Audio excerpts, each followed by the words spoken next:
Sa lugar ng ilaw ay patay sining.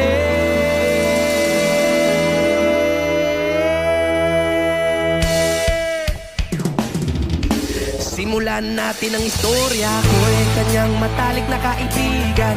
Ernesto ang aking pangalan. Kwentong dapat niyong malaman. Huwag nang magbulag-bulagan. Bakit ang nais natin ay malaman ang baho ng iba? Pagbibigyan kita.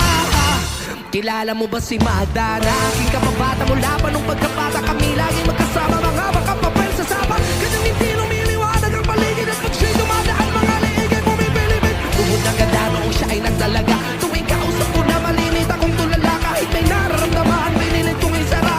Pitik na puso para sa kanya at sa sayaw. Matapos kaming makapagtapos kahit pinawin sa mga amoy. Nagpunas sa pulbos kahit parang hindi bantay. Nagmamadaling hindi lang pinakilala ng lalaki na taga Maynila. Magdalena, anong problema?